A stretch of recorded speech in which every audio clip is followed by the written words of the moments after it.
Hola, ¿qué tal? Bienvenidos a La Huella del Crimen. En el episodio de hoy viajaremos hasta Almansa, un pueblo de la provincia de Albacete, donde en pleno verano de 1990 una niña de 11 años fue vilmente asesinada durante un supuesto exorcismo llevado a cabo por su propia familia. Lo que debía ser un hogar se convirtió en el escenario de una pesadilla. Rezos desesperados, gritos, golpes y una convicción aterradora de estar luchando contra el demonio. En este episodio reconstruimos uno de los crímenes más escalofriantes y difíciles de comprender de la crónica negra española, el caso de Rosa González, víctima de un ritual de liberación que terminó en tragedia. Un crimen en el que la fe y el fanatismo religioso pesaron más que la razón y donde la justicia tuvo que enfrentarse a un horror nacido no del odio, sino del miedo. Nos situamos en el año 1990, en Almansa. Esta localidad de Albacete contaba entonces con unos 22.000 habitantes y era conocida por la arraigada tradición de curanderos que dedicaban sus vidas a la sanación.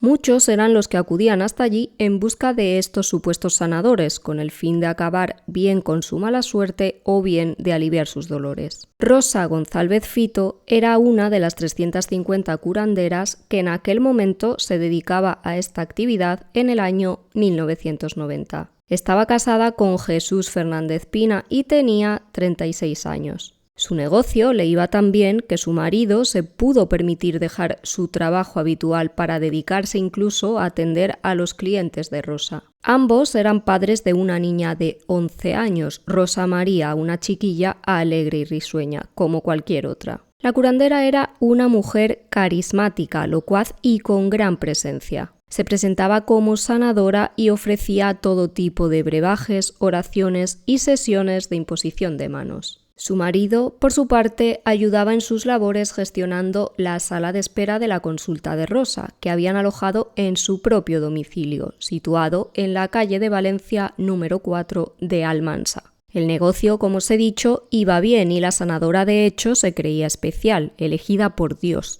A medida que ganaba poder, dinero y devoción, Rosa decidió que era hora de ampliar el negocio. La sanadora había escuchado que para tener más éxito en esta actividad que tan buenos frutos le estaba cosechando, era conveniente que fuera regentado por al menos una pareja de hermanas. Así, Rosa convenció a su hermana Ana para que se sumara a este proyecto, convencida de que podría sacar aún más beneficios junto a ella. Ana no participaba en las sesiones de Rosa, pero su presencia en el negocio sí que le sirvió para hacer crecer su fama. Y no sería esta mujer la única en sumarse a esta causa. María Ángeles Rodríguez, una amiga y vecina de las hermanas, también pasó a formar parte de este proyecto. Mientras Rosa llevaba a cabo sus sesiones con todos aquellos que reclamaban sus servicios, Ana y María Ángeles recogían hierbas que le servían a la sanadora para sus rituales. Con el paso del tiempo, el lazo entre Rosa y María Ángeles se fue estrechando tanto que iniciaron una relación sentimental que se encargarían de ocultar a sus respectivas familias. El negocio, por su parte, iba cada vez mejor y Rosa dio un paso más. Pensó que si el hecho de tener a su hermana le había dado fama, la cosa se multiplicaría si conseguía que en su proyecto hubiera 2 parejas de hermanas. La curandera convenció a María Ángeles, por entonces su amante, para que metiera en el negocio a su hermana Mercedes y así seguir aumentando su prestigio en Almansa. Mercedes aceptó de buen grado, pero Rosa tenía un plan para esta nueva protagonista del negocio. Y es que creía que no bastaba con sumar una hermana más a la ecuación. Su idea era que su hermana Ana se convirtiera también en la amante de Mercedes. El 15 de septiembre de 1990, Rosa organizó una cena con María Ángeles, su amante, Ana, su hermana, y Mercedes, la nueva integrante del negocio. Tras pasar una divertida velada, juntas pusieron rumbo a casa de María Ángeles, donde consumirían alcohol y diversas sustancias que la sanadora se había encargado de llevar consigo a aquella cita. Con el fin de conseguir su objetivo de convertirse en 2 parejas sentimentales, Rosa y María Ángeles fueron a por más sustancias tóxicas.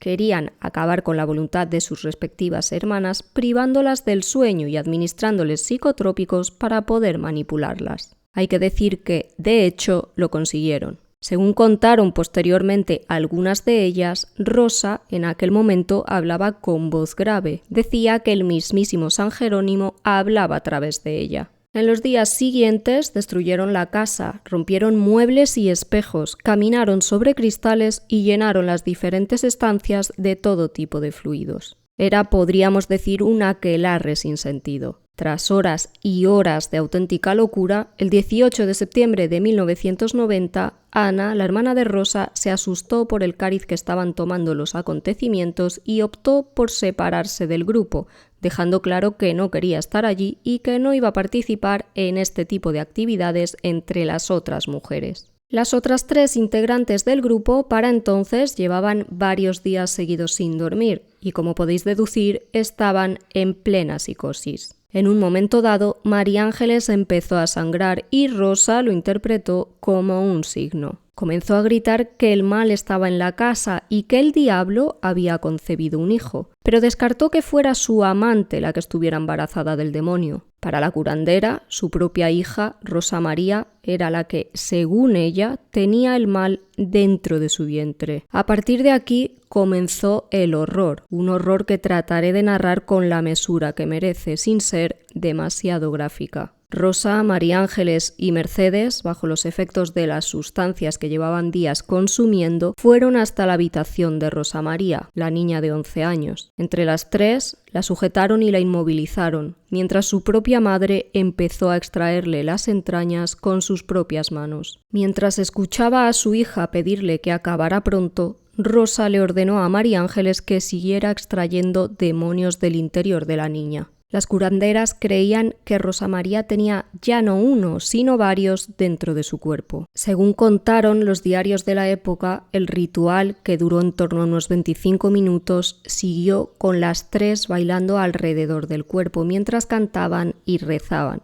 Lamentablemente, la niña de 11 años falleció a causa de un shock hipovolémico, o dicho de otro modo, murió desangrada. En su cuerpo solo quedaron el estómago, el bazo y el hígado. Ana, la hermana de Rosa, que como os he dicho había huido de la casa días antes, volvió con Jesús, el padre de la niña. Juntos entraron a la habitación y encontraron la escena más aterradora de sus vidas. Las 3 mujeres estaban manchadas de sangre, en trance. Al acceder al lugar en el que estaban, éstas intentaron sacarle los ojos a Ana. Según ellas, si lo conseguían, podrían resucitar a la niña tocándola con ellos. Por suerte, Ana logró escapar, aunque con contusiones retinales en ambos ojos. La policía llegó poco después, pero para entonces María Ángeles y Rosa ya no estaban allí. Rosa, la madre de la niña, se escondió llena de sangre tras la barra de un bar cercano y María Ángeles robó un coche de un vecino para huir, aunque fueron atrapadas poco después. Tras 1 año y medio de larga espera, se celebró el juicio por la muerte de Rosa María González. En este caso, tanto Rosa como María Ángeles y Mercedes, las 3 que fueron juzgadas por haber estado presentes en esa fatídica noche, fueron absueltas. Se les aplicó una eximente completa por enajenación mental. En el caso de las 2 amantes, Rosa y María Ángeles estaban acusadas de asesinato y lesiones, mientras que Mercedes estaba acusada solo de un delito de lesiones, pues no se pudo demostrar su participación en el asesinato de la niña.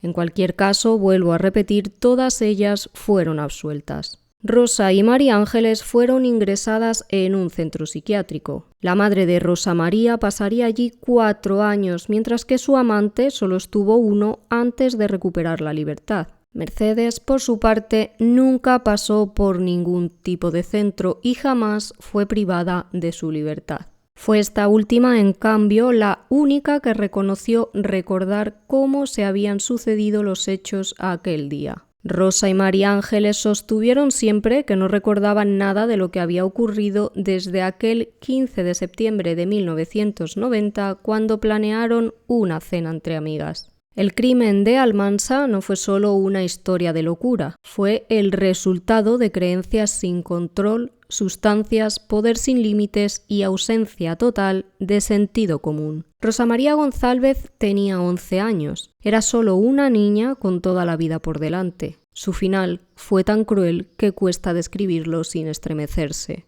Y en Almansa, aunque ya ha pasado mucho tiempo, todavía cuesta hablar sobre este horrible caso. Nadie olvidará jamás la triste historia de Rosa María, que fue asesinada a manos de quien debía protegerla de todo mal. Conocido como el exorcismo de Almansa, este asesinato consternó a la sociedad, no solo por la brutalidad de los hechos, sino también porque las 3 personas que participaron en los mismos no fueron consideradas responsables legales de ese crimen. Que este episodio sirva para recordar a aquella niña que perdió la vida demasiado pronto a causa de unos auténticos monstruos.